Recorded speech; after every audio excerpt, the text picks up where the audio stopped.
All right, everybody, welcome to the party. Sorry we're a few minutes late. I'm going to share my screen out now. Let me get this PowerPoint open first.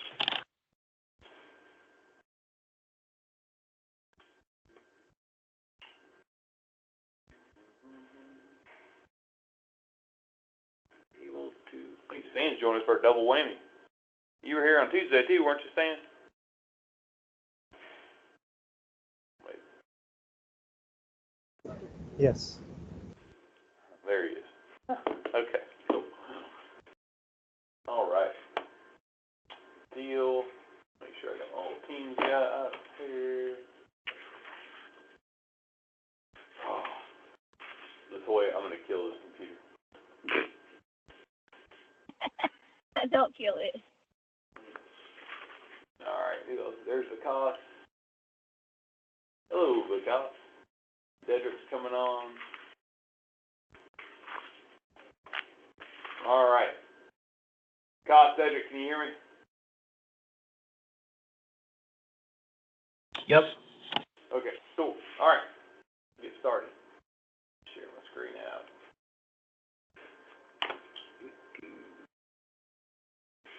And what is this? Is that accept thing? Oh, that's fine. Okay, cool. All right, everyone. This week we're going to go over some more, a little bit more detail and going over some more terminology kind of things that will help us to, further our knowledge down the line. This took about 45 minutes on Tuesday. Cedric is now exiting. Took about 45 minutes on Tuesday, so we'll probably get through this pretty quick. I don't expect too long, but please do stop me if you need some clarification on anything. All right, here we go. All right, I'm going to move this little guy out of my way so I can see everything. All right, good deal. Okay. Again, we're talking about security governance.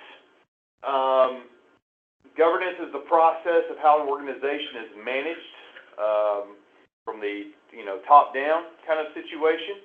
Overall, includes all aspects of how decisions are made in the organization. Normally includes policies, roles, procedures used to make decisions. Security governance is a collection of practices related to supporting, defining, and directing the security efforts of an organization. The entirety of policies, roles, and processes the organization uses to make those decisions. Common goal of organizational governance is to ensure that the organization will continue to exist and grow or expand over time. Thus, the common goal of governance is to maintain business processes while striving towards growth and resiliency. All forms of governance in any organization must be assessed and verified from time to time. In other words, this is where we come in annually or biannually and maybe through SOX and check against our controls and make sure that we're staying within the realm that we're supposed to be, or that our controls are being followed. Governance compliance varies from country and industry. Examples for us particularly are FINRA, SEC, NYS, DFS.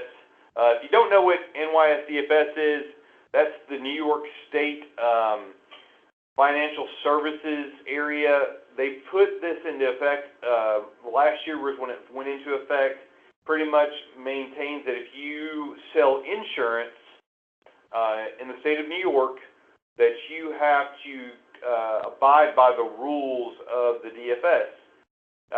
It's about 12 pages long, and it goes in from kind of low-level things to make sure you have a risk assessment done, penetration test done, and once you have multi-factor authentication in there, there's several other things that are in there, and I'd be glad to share that with anybody if they want to see it.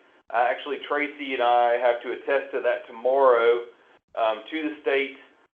It's an annual attestation that we have to send in, and one of their rules is pretty stringent. It says that within 72 hours, just like GDPR, that we have to notify them if there is a data breach affecting customers that live or reside in the state of New York that we sell insurance to.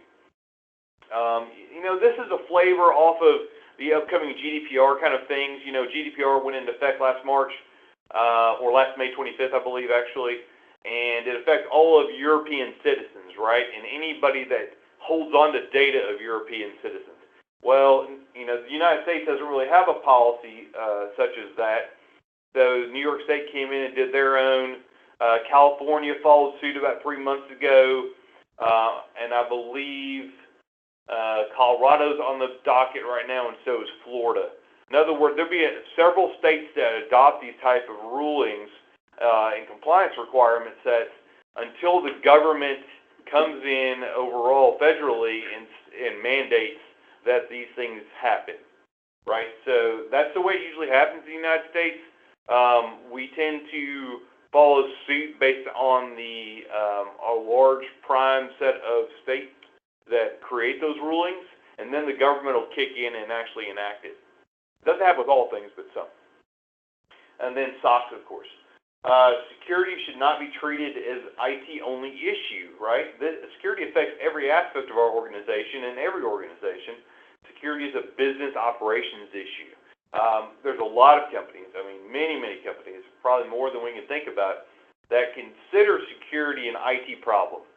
Overall, though, it is a operational problem for the business. And we'll get into, how that flows and stuff here shortly. Governance Committee.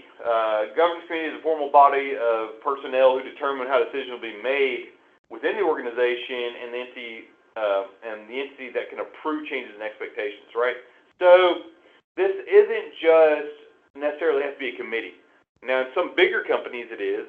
We do have an audit committee here at B. Riley that, we can tell things to, but they don't really make decisions based on that. I think Rudy would like to see more risk security stuff kind of driven from there, but I don't think it's really there. All I do right now is kind of report it to them.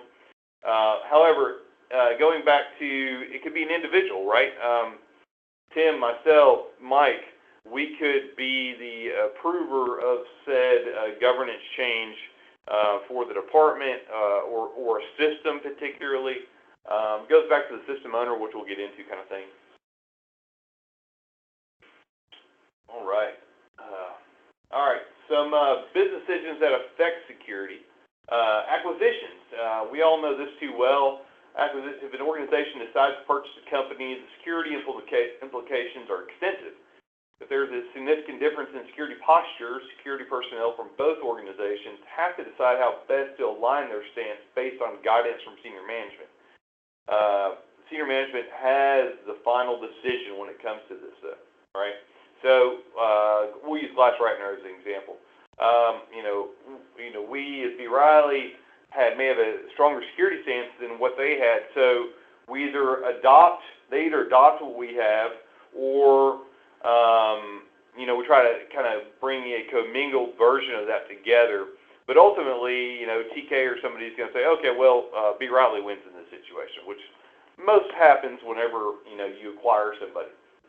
Mergers, same type of situation, right? Two organizations try to get together and figure out the correct posture, and the resulting entity usually is the overruling side of the house. Divestitures, if an organization decides to sell off part of the company, we have to make sure that we maintain our proprietary data, right? We have to make sure that it stays within us and it does not leave with them. And we need to make sure that we're sanitizing their media to a degree that it does not hold our data anymore. And sanitization can be in different forms. It could be from hardware wiping. It could be down to putting a bullet in a hard drive or a system or shredding it, As you'll get into and understand later in the book, solid-state hard drives cannot be wiped. So no matter what you do, you cannot sanitize a flash drive, or a flash drive or a SSD drive. The only way to get rid of that data remnant is to shred that disk. Stakeholder security, senior management, of course. And then you have the security management team, which can include CISO, security manager, security director. Security personnel are usually admins, security analysts, even security guards, right? They are part of that. Now, And companies the size of ours, we wouldn't necessarily probably control security guards, but at that time there are groups that do, companies that do. And then incident responders. Admins and technicians are, IT personnel. And then we all know who users are, right? Non-IT employees or contractors. And contractors, that's a vague definition. They could be part of IT too, depending, Security is part of every role of every organization. Key point. Security management ensures proper creation, implementation, and enforcement of the security policy. Aligns security to the organization. Security department has to know where the company is going and what their destination is or their goal is, right, in 3 to 5 years, so that they can create the proper security policy and posture to support that growth or that decision of where the company is going. Includes designing and implementing security based on business cases, budget, and resources. To make a business case, you need to demonstrate that a need to alter an existing process or approach to a task, right? If I want to change, like we did with the endpoint products recently, I wanted to make it easier for myself, one, to administer, so I was a little selfish, but at the same time, I also have a product that did more than just antivirus. I wanted a product that gave us next generation protection against malware, hopefully zero-day and ransomware attacks. And I wanted that across the board, and I want to be able to see it from one pane of glass, right? And make it easy for several of us that administer those or do desktop work or whatever, or server work, that we have one place that we go to look at those systems, and we're not trying to trip over the other 5 that we had, right? Security can be expensive, right?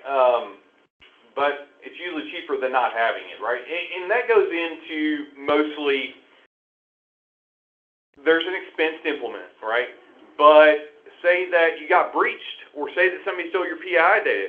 Well, it may not be in monetary form, but it could be your reputation, right? It could be your company's reputation on the line. It could be your job on the line. It could be monetary figures on the line. There's a lot of things that would come as a higher cost to the organization than the monetary value of implementing such security. And the maximum benefit should always be obtained from any endeavor, and that's not just security, right? We buy software. I've been definitely in this boat over the years, being working at Wonderlic, that we'd buy a system and we wouldn't get all the juice out of it, right? We didn't get everything out of it that we needed to, because we got distracted with something else. We bought 5 other companies, whatever it may have been. But the goal is to always get as much, out of the product that you possibly can. Security should always be addressed from the top down. And this comes back to the statement I made earlier, but the goal here, what I'm trying to state here, is that TK, Bryant, whoever's over the divisions of GA, Glass, whoever it may be, whoever that controlling CEO is, or that board, they have to fund and push security. If they don't believe in security, if they don't believe in what you're trying to accomplish, it's never going to work. Because you know why? It's never going to be enforced, right?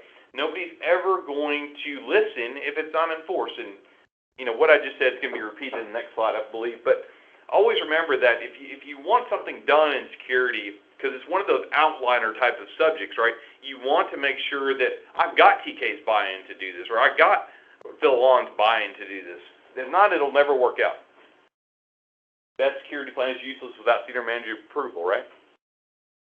All right. Different action plans, right? I didn't really see these called out too much in the actual ISC squared student manual. However, they all called out in the Cybex book, so I want to make sure that I put them out there because they do definitely have a differentiator. And I want to put something up here, but I think I might be able to draw it here in a minute to kind of show you what I was trying to look at.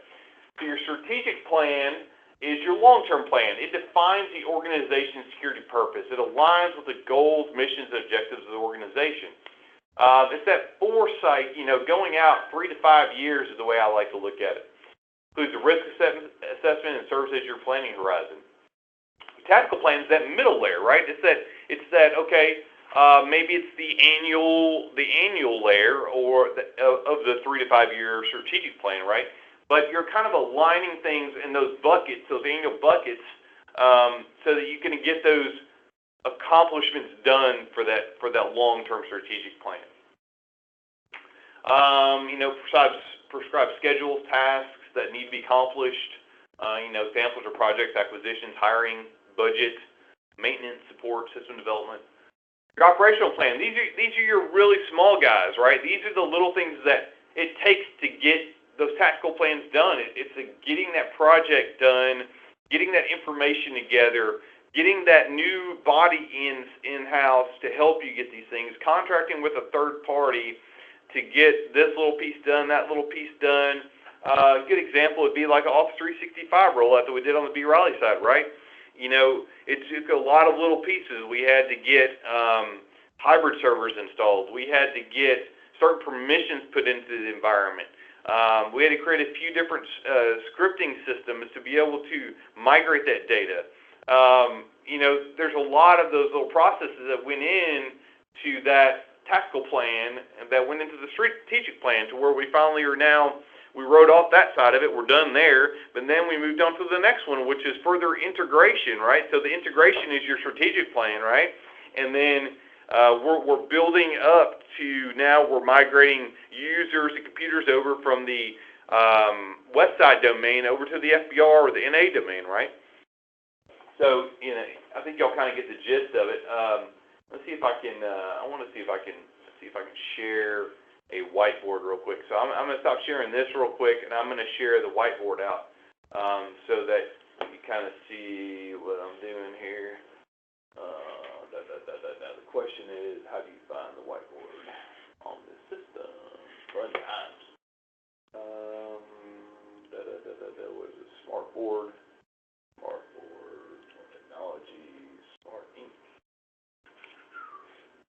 Let's see if it allows me to do it. Actually, I might be able to just do it on, so we'll try that out. All right, so let me share this guy back out real quick, and then share. What's my share guide? I think I can draw on this PowerPoint actually. So I'm just going to draw on this little guy right here so that you can kind of understand what I'm trying to put into play. Now, here it is. There's my whiteboard. That's all I want to see. Can y'all see the whiteboard? Yay, nay? Anybody? No, oh, hang on. Yes. This is cool. Okay, great. Awesome. You're talking about you can see the PowerPoint. What's that? You're talking about a whiteboard inside the PowerPoint window, or? No. I'll see if I can share this other one out. Let's see if it lets me share my main screen. Hold on. Let me see if it'll just let me share my main screen. Yeah, here we go. Let's do this. Okay, so you see that. Can you see if this works out? Well, it doesn't really want to, does it? Oh, there it goes. Can y'all see the white screen now? Yep. Okay, great. Okay, fantastic. So the ultimate goal here, right, is to, a long-term horizon.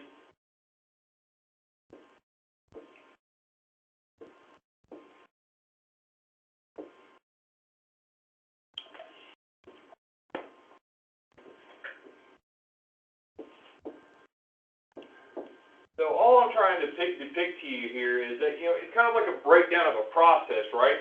Here's our long-term plan up here, and then, then we're going to be breaking down into your mid-tier cycle.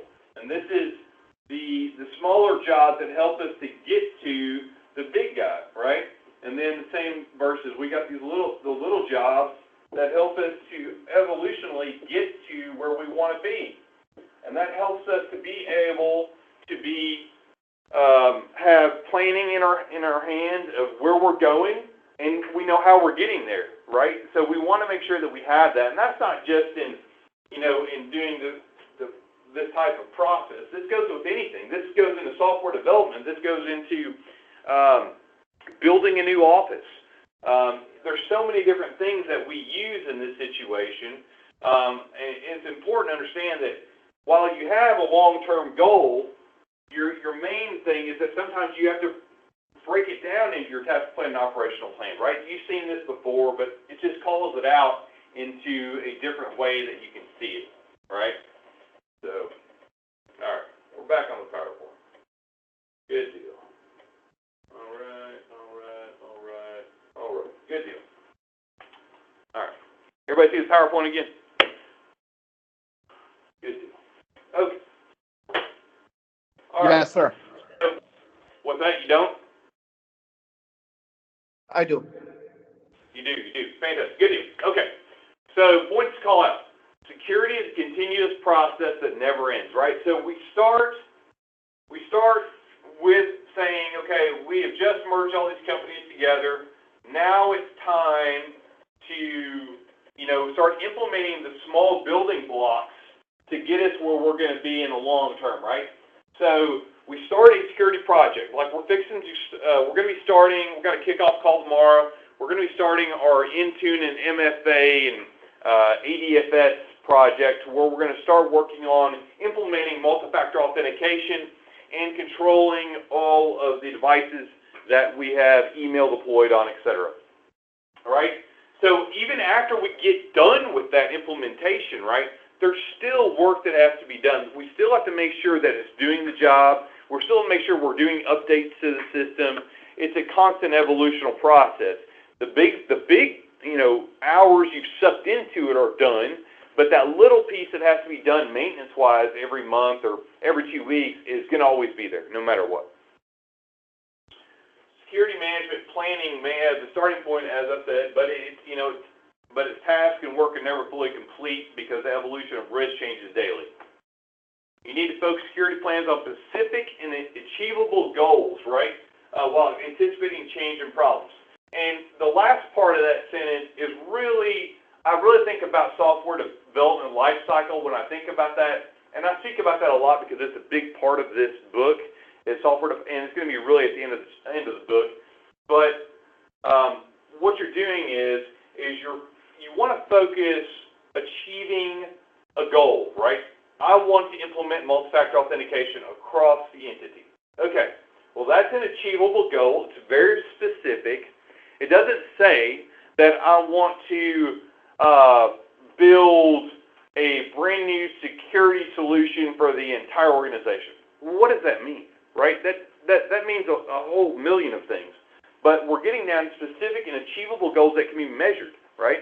And you can produce metrics off those things, right? And when it comes down to the anticipating change, right, well, every project you do, you need to open up a channel of feedback so that the people you're affecting, your users or even your admins, can give you feedback so that you can fix the problems that are occurring for them or adjust their understanding of where you are today. Well, I'm sorry, it's not going to be the way it used to be, but this is the new way it's going to be.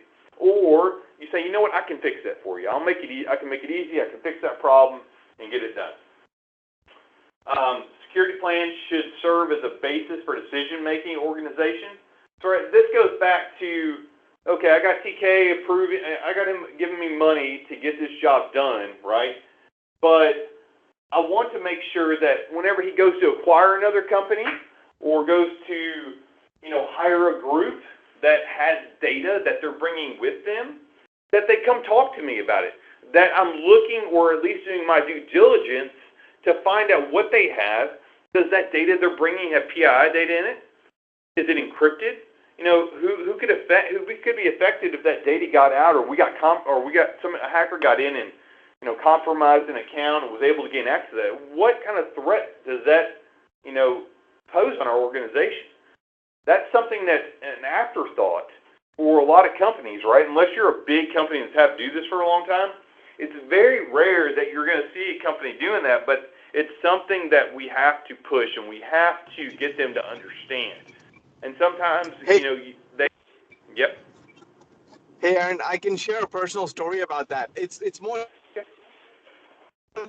about an acquisition that we pulled out our hair trying to bring their secret keys, trying to unencrypt data they had received previously.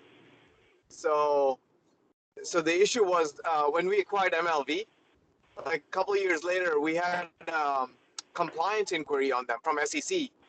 and we didn't have the keys to decrypt the files that we had received from their trading system. So, note to self: always get the keys if you can from a firm that you're acquiring. Right? Yeah, I bet that was fun, and that sounded Yeah. really fun. Yeah. Yeah. Well, thanks for sharing, because that's definitely important. Yeah, I can definitely see that. All right. Your documentation should be concrete, well-defined, and clear. This is a problem, particularly not just in security, but in a lot of different groups, right? To where I know Wes and them have some run books and stuff that they use, and and Michael Dickerson and them have for getting things done. That's great. A lot of groups don't have that though, right? And it takes a lot of effort from one person or a team to dedicate yourself to getting that stuff done, right? Well, that's highly important in security as well, to make sure that you have very concrete and well-defined and directly clear understandings, and you're providing that to the people that are managing those things and to the end users so that they fully understand it. There's nothing worse than handing somebody a policy and they can't make heads or tails of it, and it's so confusing to them. They just like, I'm just going to give up and I'm just not going to worry about it, right? Well, that doesn't help anybody, and you're defeating the purpose. So you got to make it clear to the user, no matter what level they are. Security plan will only be effective if it is developed, maintained, and used. All right? Okay. Change management. Change can introduce loopholes, overlaps, missing data, and oversights that lead to vulnerabilities. The only way to maintain security systematically is by managing change. This is done by planning, testing, logging, auditing, monitoring, etc. of the controls that you have.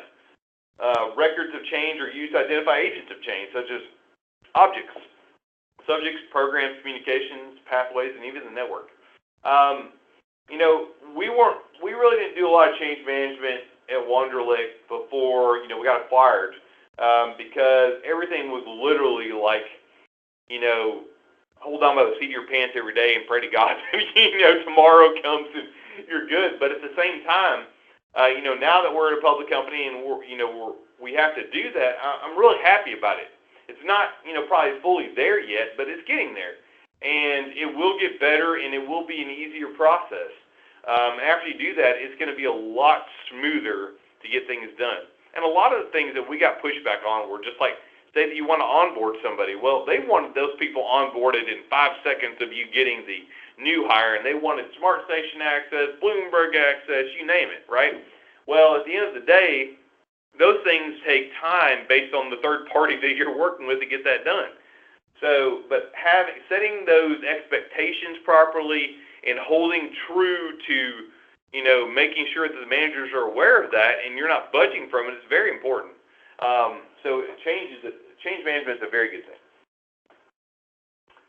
The goal is to ensure that any changes do not lead to a reduction of security, right? We don't want to introduce a change that's going to cause a problem and make open a port or cause some sort of flaw in the system. It makes it possible to roll back any changes to a previous secured state, can be implemented on any system, and it improves security, right? Change management definitely improves security. And the primary purpose is to make all changes subject to detailed documentation, auditing, and thus being able to review and scrutinize those situations. Change management should be used to oversee alterations in every aspect of a system, from hardware to installed applications. The one thing I pick out of this when I look at the hardware side of the house is, say that you have a very hardened server, right? That's physical, right? Physical or even virtual, but physical, I think about inside of, well, we had a domain controller in Houston, for instance, and we needed to replace it because it was dying or the hard drive was dying. Well, it may have been in a very secured state. You want to make sure that the system you're putting in is in that secured state that other one was, and higher if possible, or at least on the same level, right? You don't want to introduce something that's not hardened and weaker than the other system was. Should be included in design, development, testing, evaluation, etc. It requires detailed inventory configurations. This is something big, and I've been working with Dedrick on trying to get the new footprint system to make sure that it's having detailed inventories of our systems. I would like to have one place that we can go and see our PC inventory, server inventory, network inventory across the board, instead of having 12 different systems to find that data. It makes our lives easier, and it makes following up with things a lot easier. Hey, when you guys figure out where you're gonna put all that stuff, I'd love to hear about that, because that's a constant challenge in every place I've been. You got it, brother. We're working on it. We're gonna get there. It might cost a little bit of money. We're gonna make it. I know that when he gets back from vacation, we'll hop in and see where that's at. I know he reached out again to try to figure that out for us, and I believe he might have sent me some on it, but we gotta look into that. It also requires collection and maintenance of complete documentation for every system component, from hardware to software and from configuration settings. So you could have baselines out there, right? You could have baselines based on servers that you want to make sure when you roll them out there, they get this baseline dumped on it, right? Windows Server has a baseline configuration system. They have the best practice analyzer they had in 2003, and I think 2008 even had it. Those are baselines that you're trying to harden those systems with. But having the same one for all of your systems, or a subset, depending on what their function is, allows you to address those things a little bit better. Goals and requirements, implement changes and monitor in an orderly manner, of course. Formalize testing process to verify the changes produce the expected results. All changes can be backed out or rolled back, of course, as we said earlier. Users are informed of change before they occur to prevent loss of productivity and awareness of changes to expect. This is something we were really bad about, right? And I say that we're getting better overall, but we were really bad about this. We would make a change, and sure enough, it would break something. And then the next day you come in, and the help desk is getting flooded with calls, and you've got 300 very unhappy people, right? Well, we didn't let them know what was going on. Or we let them know the night before, which they'd already all left, and they're not checking their email. They're not paying attention, right? So this is definitely something that's very important when you're doing that. The effects of changes are systematically analyzed to determine whether services or processes are negatively affected. You don't want to introduce change and then cause negative resource consumption, right, or overutilization of bandwidth, filling up the hard drive. You want to make sure that you're testing things and have a way to be prepared. And that's one reason, whenever we're looking for a new server and storage platform, I want to keep the old systems around so that we have a full dev environment that won't be affected at all, and we can really test and go crazy on it, Negative impacts change on capabilities, functionality, and performance is minimized, of course. Changes were reviewed and approved by Change Advisory Board or designee. I kind of mentioned that earlier.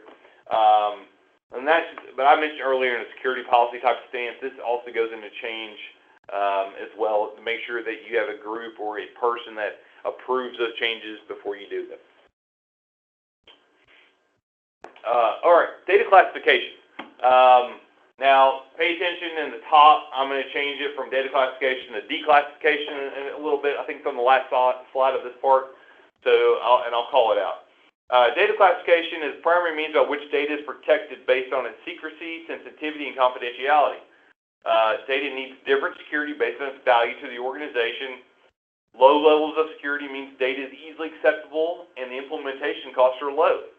High levels of security means data is very restricted and the implementation costs are high. You wouldn't put a high level of security on public or non-critical data, right? I mean, if you did that, you're wasting a lot of money. And what a nightmare for your administrators.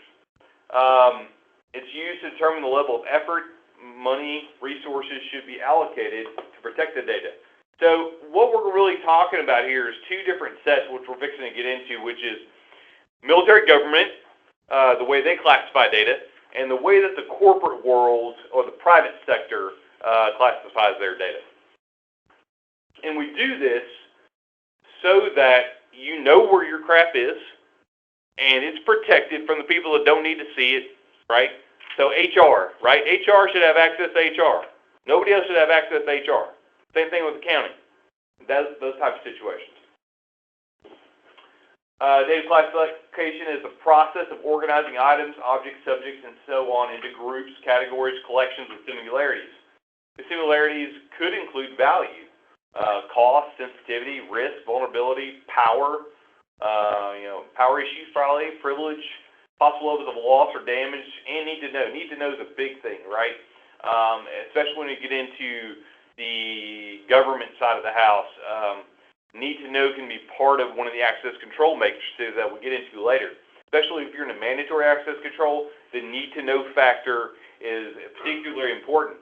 You might have the highest level of top secret clearance, but if you don't have a need to know, you're still not getting access to it.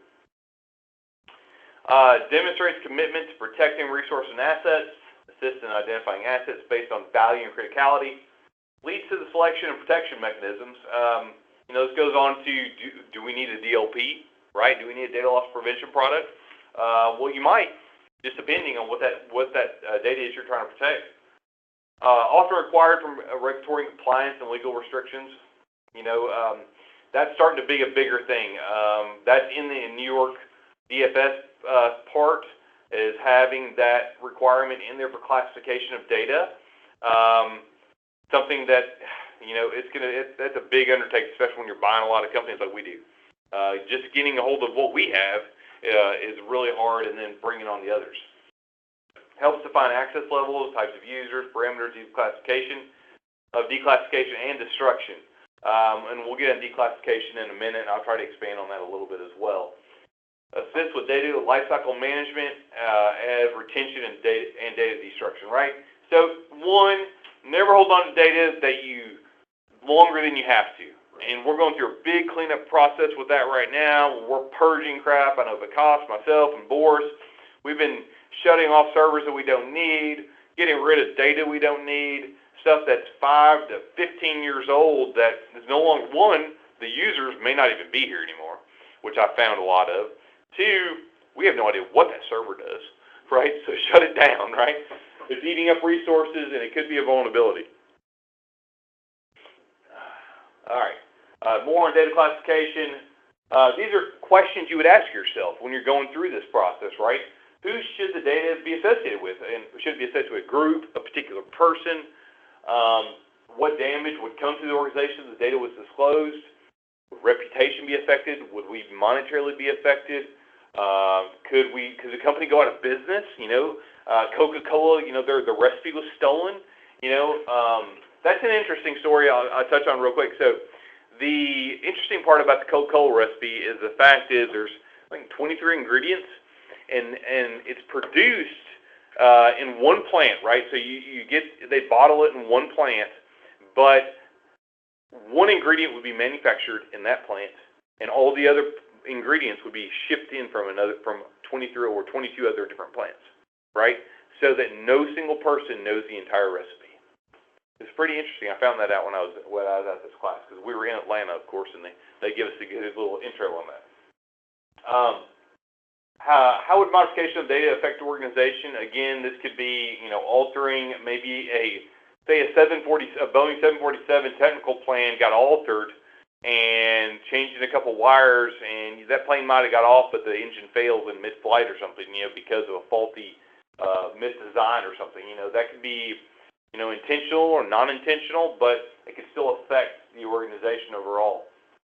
Is it a threat to national security? This really gets into the government side of the house, right? They really focus their classification levels on how it affects national security.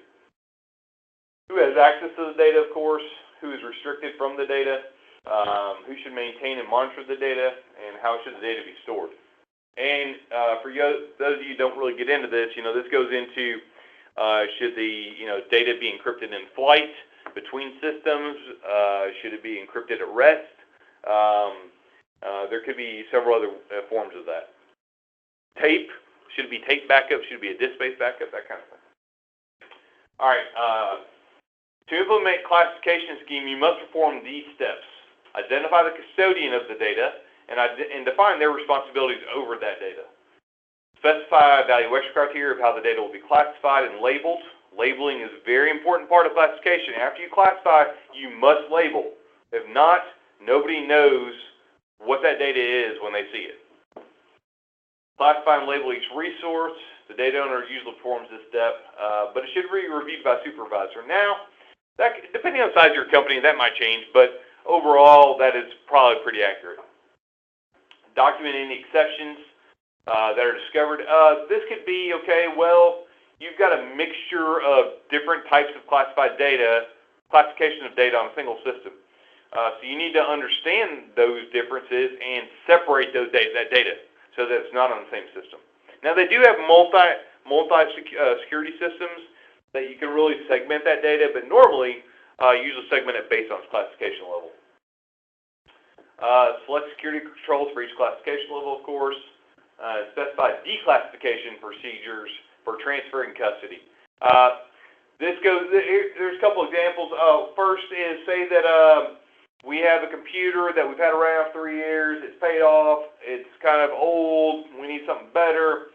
Well, we need to declassify that system. And now we may not really have a classification label on it, but we still need to make sure our data of the company is no longer resident on that hard drive. Again, solid state hard drive, rip that sucker out, shred it, and throw something new in there. If it's a platter type of drive, use something that does a DOS wipe, Department of Defense wipe on it, which writes it over 7 times. Something to make sure your data is safe.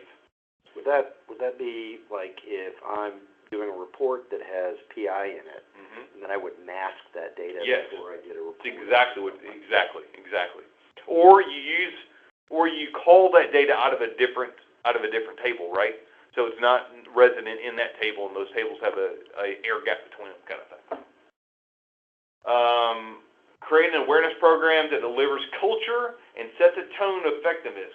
So you want to make sure when you're doing a security policy, any kind of stance that you're doing that's going to change how the users of the company do something, you want to make sure that you have a program that teaches them how it's supposed to be done or how the program works, and make sure that you're setting that tone of how critical it is to the company that they do that job in that proper way.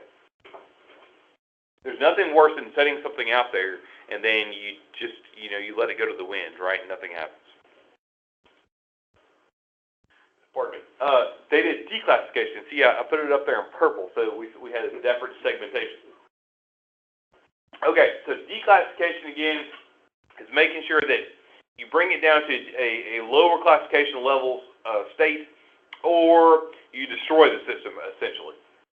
This is often overlooked when designing a classification system and documentation procedures, of course. I kind of mentioned that earlier. It is required once an asset is no longer warrants or needs the assigned protection or sensitivity level.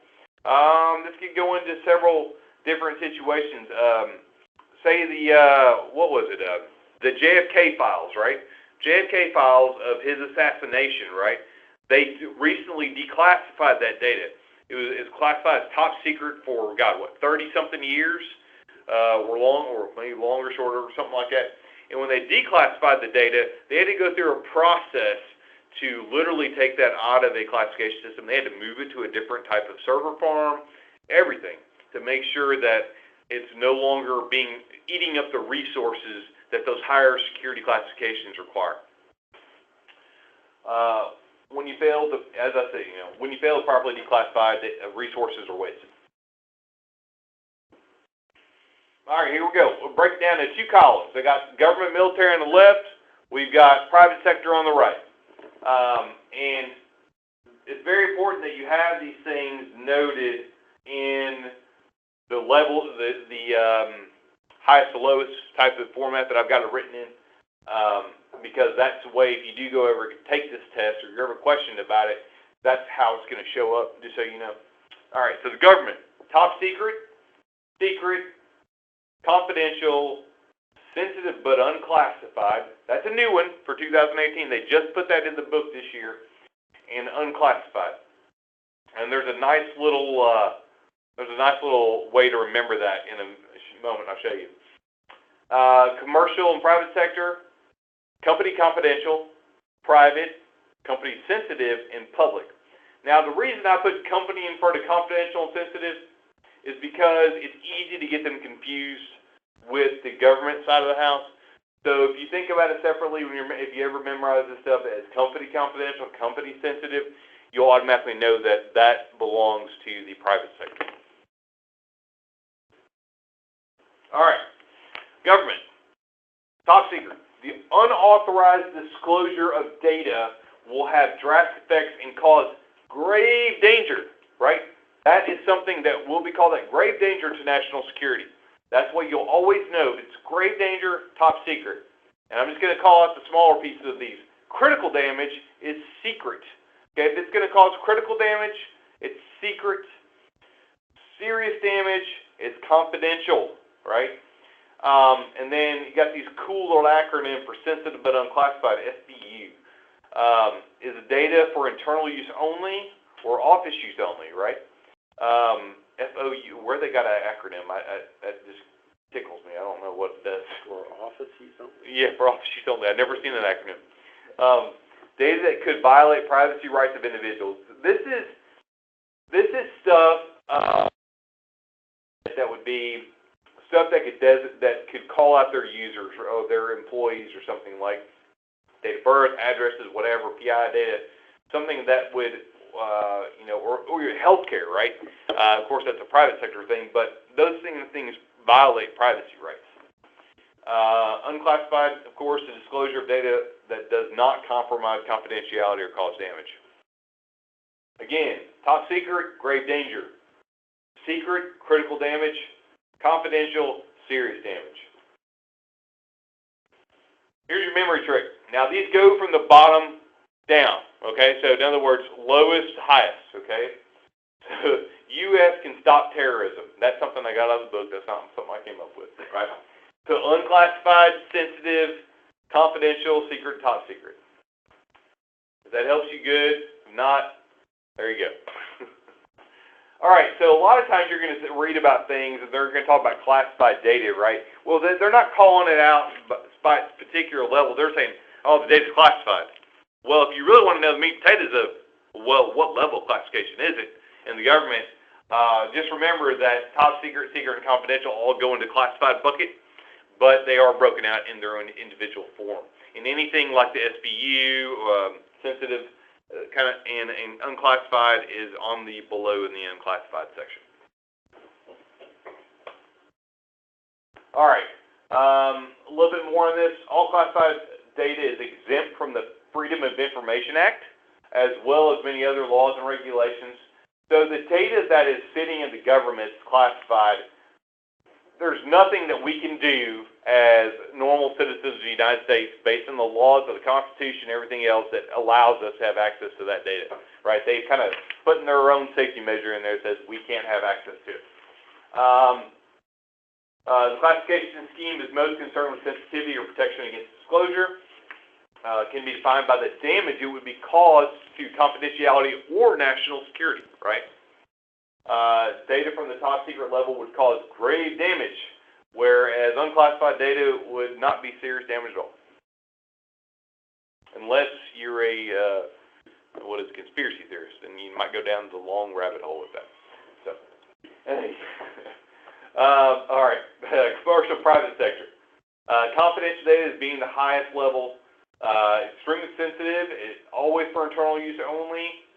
Could cause significant impact to the company if it is disclosed, reputation, financial loss, you name it. Could be labeled as proprietary, of course, too. But you name it, it could, whatever bad stuff could happen if it's confidential. Those are trade secrets, right? Coca-Cola recipe. There's a lot of different things you could have in the confidential bucket. Most things in our company, I would say, that are internal are either going to fall into confidential or private. Very rarely do we have anything that's for public consumption unless it's marketing material. Private data, this is your mid-level, right? Data that is private or personal in nature, internal use only. Negative impact could occur to the company or the individual if the data was disclosed. Sensitive, I guess there's four levels. So you've got, so the other one was the other tier. and sensitive is right below that. Data that's classified, more than public, right? It may be marketing material, but it could be marketing material that has something that the world doesn't know about yet, right? That could cause a problem to us. We might release some marketing material about, our business and our growth objectives and stuff like that, but then we don't put in there that, we're fixing to go buy another company, that kind of thing. And then again, marketing material would fall into your public kind of realm of data. Ownership. The formal assignment of responsibility to an individual or group, right? You're assigning different roles to different people at those classification levels. So people have to get top secret clearance. Well, they got to go through a process, and then they're assigned that responsibility. Most of the time, the owners have full privileges over the object they own. This kind of dives into, I'll give you file shares, for instance, right? For the rest of these, we'll use that file shares, for instance. The owner of that data has full privileges over it, right? They can't, subject create something new. I create a new document in my user directory. Well, I'm automatically the owner of that data, right? And nobody else has ownership over it. An admin can take over ownership of my object, right? They have the ability to do that. And they have the ability to take over ownership of many other people's stuff, for maintenance purposes, whatever it may be. Can be defined as on paper for physically tangible objects. This goes into the wealth side. I can speak to it. Mostly it would be like new account forms, could be trade blotters, could be a lot of that other kind of data that needs to be classified. We need to have certain classification levels for that stuff so that people know how to handle it properly, right? Or know when it can be destroyed.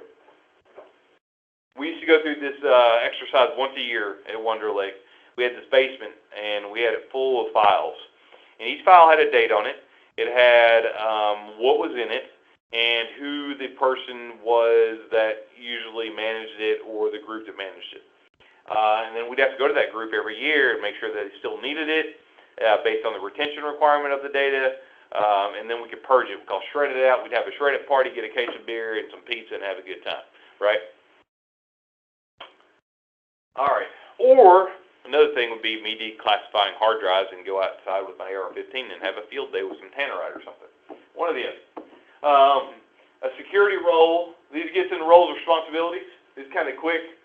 Security role is part of an individual plays an overall scheme of security implementation and administration. This helps to establish communication and a support structure that will enable deployment and enforcement of the security policy. Should be clearly defined in job descriptions.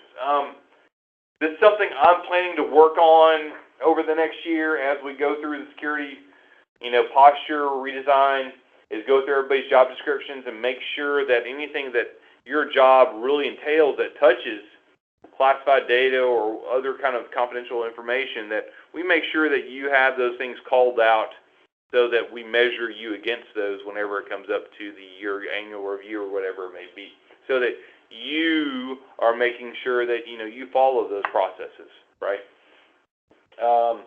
Security needs people, right?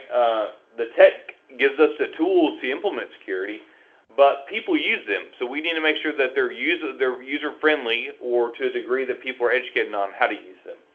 And people need to care. This means that us as IT, as administrators of the operations department, of compliance, that we need to care about security. We need to make sure that our managers care about security and our delegates care about security. Senior management, of course, people ultimately responsible for security and administration, goes back up to, it's my job as far as my title, but truthfully, it really falls on DR and TK's laps at the end of the day. That's where it kind of lines. That's the way the government sees it whenever they're auditing. Exactly, and realize that in a public company, there are huge parts of due care that both of those individuals have to show and be able to explain and show documentation of, and to show ownership of those roles, if not they personally can be liable financially, jail sentence for those kind of things. Any company that's public has that stipulation stated on them, right? So it makes sure that they really take it to heart. Security professional. This is some good blurbs. We all know who security professional is mostly, but you need good persuasion skills, right? And you need people that agree with you so that when you're going to get money or going to get a position to change something or to get financial backing to do a project, that it's not just you going to the board trying to get money. You want to make sure you got a team behind you that agrees with you. That way, one, it's just not you calling it out. Two, you got a group behind you that's going to help you push it once you get that approval.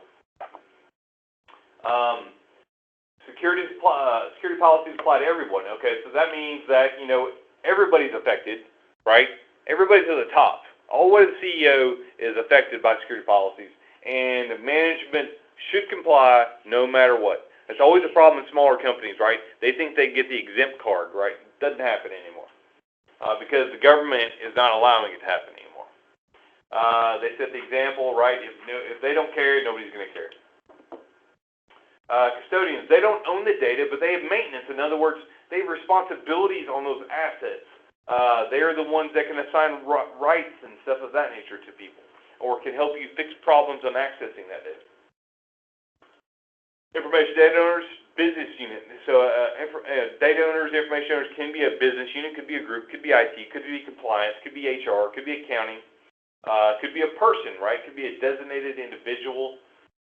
You'll really see whenever I go down to job description and stuff that I'm assigning the security roles to the description. I'm not assigning it to the cost. I'm assigning it to his position, right? Or I'm not assigning it to Dedrick particularly. I'm assigning it to his position because what if they leave, or what if they move into a different role? Then that there's a gap there, right? We want to make sure we assign it to the role and not the person.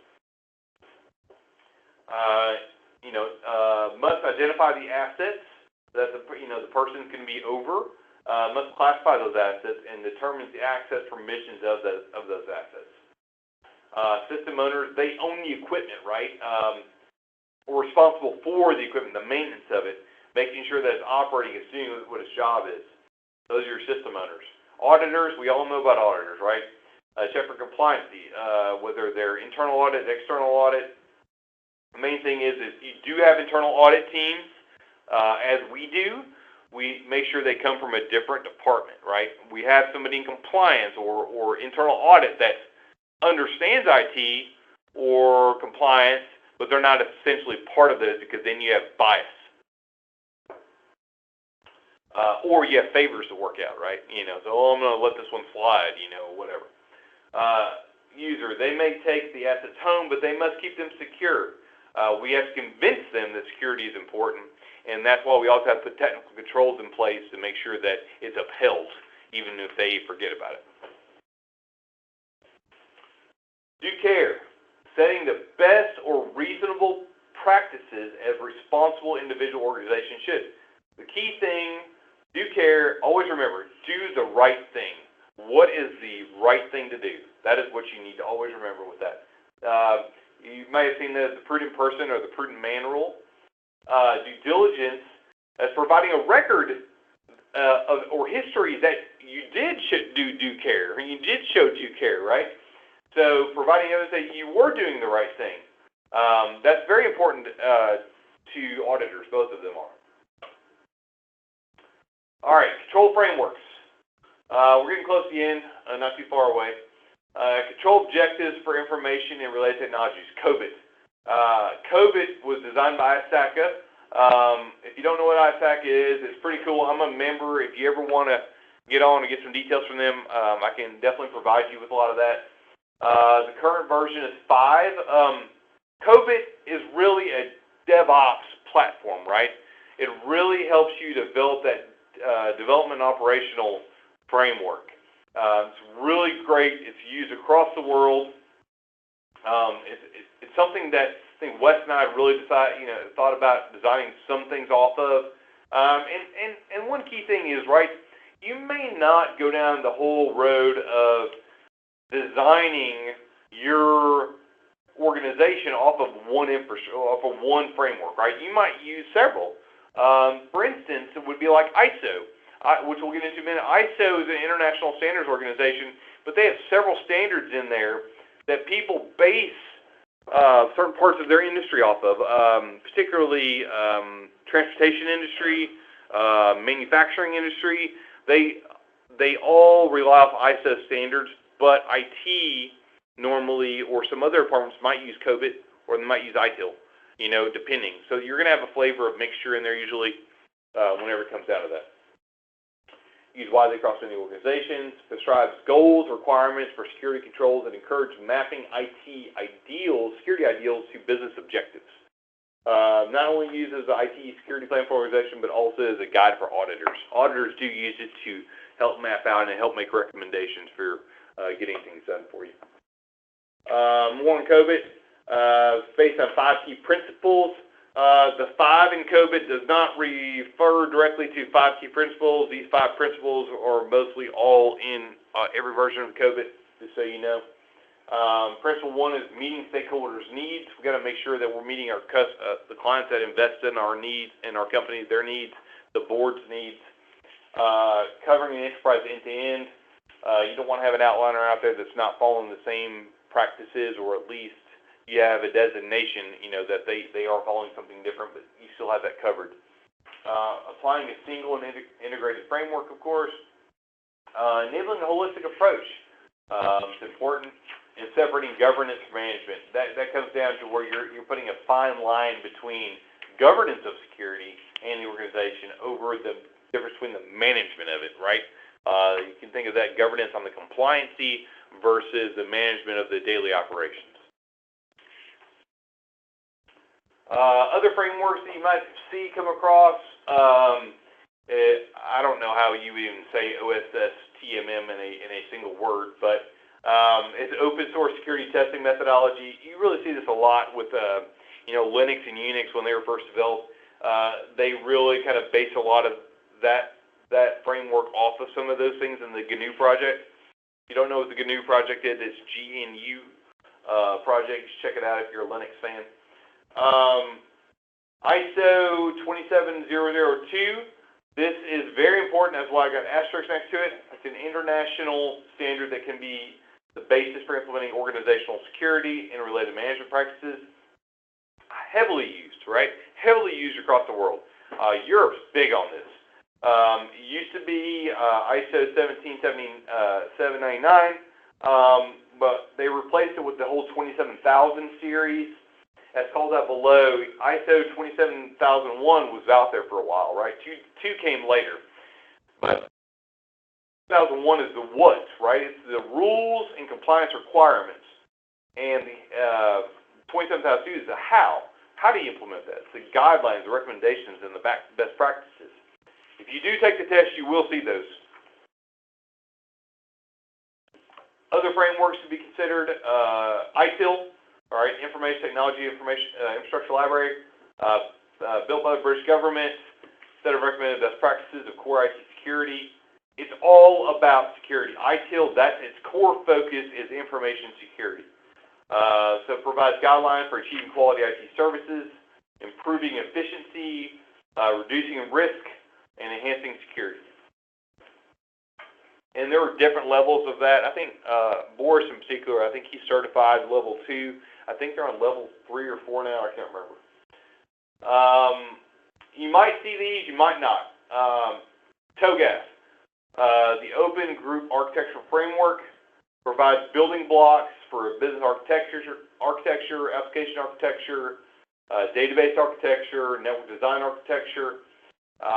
It's kind of an older framework, but it's a good basis if you don't have anything and you don't have a lot of money to really implement some of the higher ones. Zachman is a framework, but I think about it as a principle, okay? Why would you ever go design something without having all your needed requirements or having other input from people, right? Well, I mean, there could be a thing. You could be designing a video game, right? And you build it to the way it suits you, or you build a database to the way it suits you, or in particular, I remember Russell built me a a bill spreadsheet in SharePoint years ago, and I still use it to this day, but it was my input only, right? Nobody else used it. But, truthfully, in the end of the day, accounting probably could have got some use out of that. Maybe. They may not have. But I should have involved them to say, does this interest you? Do you have any input here? Is there anything else you'd like to see in it? So I think about it as a principle more than a framework, but you'll see it called out as a framework. So in other words, make sure that you have all of everybody's input that might interact with that system. SABSA. Sherwood Applied Business Security Architecture. It's an enterprise level, bigger picture, a strategic type of architecture. Deals with 6 phases. Contextual architecture, which are business needs. Conceptual, which is security. Logical, security policies. Physical, which is your security procedures and mechanisms. Components, of course, are your security products that you choose from, firewalls, endpoint protection software, those kind of things. And then the service management architecture is how you get those things done or how you deliver those services. All right, this is the biggest one out of all of them outside of ISO, but this is also an ISO standard as well. So CMMI, aka ISO 21827, if you do take the test, make sure that you do memorize the ISO numbers, okay, and what they mean. And in the particular, I particularly saw this on my boot camp. I saw it on books. I saw it in labs. So make sure that you understand the levels, okay? You might see it definitely as SSE CMM, System Security Engineering is what the first part stands for. It provides a roadmap for organizations can follow to improve processes. That's its entire thing, is process improvement, how you make something better, right? It's said to be process-oriented, right? So process is something you should remember about CMMI. 5 levels. Processes on level 1, processes are unpredictable, poorly defined, and they're reactive, right? You're still reacting, you're firefighting. Level 2, we're starting to establish these projects in a proper way that we have improvement on process, but we're still not there on being proactive. We're still in the reactive stage at this point. Level 3, your whole organization is starting to buy in, they're starting to get involved in the standards, and you are starting to be proactive. That is very important. That's why I put it in larger letters there, is level 3 is proactive. That's the first time you see it. Level 4, processes are measured and controlled. This is where we can start seeing metrics. We can start seeing how these processes are improving over time. And level 5, you've implemented, you've standardized, and now all you're doing is that maintenance on the backside, right? You're making sure that those processes are continuing to improve, and if they're not, then you're replacing with a new process and starting over, maybe at level 3, right? Depending on what you're doing. All right. That's the end of week 2. The reason I kind of cut that short, and I did add some things from different chapters, but that's still a lot of chapter 1 in there. The stuff that we're going to end of chapter 1 and chapter 2 next week are really going to be dived toward threat modeling, right? So it's going to be heavily on the IT side. If you're not in IT, you may not want to be in there, but you may still want to know it, right? There's definitely going to be some threats in there that you need to be aware of, but a lot of it's going to get into like different types of worms, backdoors, viruses, Trojans, zero-day attacks, those kind of things, just so you understand the basis understanding of them definition-wise. We'll get into methodologies of them later, but that's kind of where we are. Questions, thoughts, notes? So, Aaron, you went through a whole bunch of frameworks. That was a lot of words, and figured there's a lot of overlap within those frameworks. Yes. And I'm just wondering how, and we don't have to cover this now. We can take it offline because I don't want to keep everyone. But just wondering how you decide what's applicable and like how you start out, just assuming that it's not an easy choice. Yeah, so, I think it's important to cover real quick, so I'll blurt it out real quick, is that if you're going to go into ISO standards, right, I mean, you're massive, right? You're a massive organization that has a lot of responsibility internationally. That's not something we're going to do, right? The parts that we would really kind of focus on would be around COVID, which would help us organizationally, IT-wise, to make sure that we are evolving properly. It's a cheaper solution, something you can step into. One I didn't cover because it's so large in here that I will cover next week is NIST. NIST is only for government, right? It's open, so you can use it and you can base your stuff off of it. But NIST is the company that NSA, CIA, FBI, that's where they get all of their framework from. NIST develops NSA, CIA, FBI framework. That's where they get all that from. So we have it, we can use it because it's consumable, but at the same time, it's probably not something we'd really dive all the way into. So a lot of it, the cost goes based on how much money do you have, what is your overall objective. It's a lot, and the only thing you really need to understand, test-wise, is the differences. But when it comes into implementation, think about it more centrally for what do you really want to accomplish and how much money do you have. And because there are different extensibility, especially when you get in like CMMI, that is more of after you've developed a program particularly and you want to make sure that it's efficient, you want to make sure that you're following up on that. That's where CMMI is going to really come into place. So, but you can implement each one of them a little bit. And I'll try for next week to see if I can draw out something that might make it clear on, okay, if you were such an organization, what would a security professional recommend you do? I'll put that in my notes for next week. Does that answer your question briefly? Yes, sir. No, that makes sense. Okay, cool. Anybody else? Okay. All right, so I'm going to Okay, great. So what I'm going to do in the morning, I'll go ahead and save this recording, and then tomorrow morning it'll be ready, and I'll send it out. Now, people that are in the B. Riley tenant, you won't have access to it, but what I'll try to do is I'll try to move it over to one of my other accounts on that side and share it directly from there. It's called Stream from Microsoft Office 365. They just like Teams, to where you can't have some external people. It's kind of weird still. They're fixing it. It's on the development roadmap. But I'll move it over there so y'all can access that. But I will definitely send out the deck to everybody. All right. Thank you, everyone. If you got any questions or anything, please email me, and I'll see y'all next week. Thank you very much. Thank you, guys. Bye.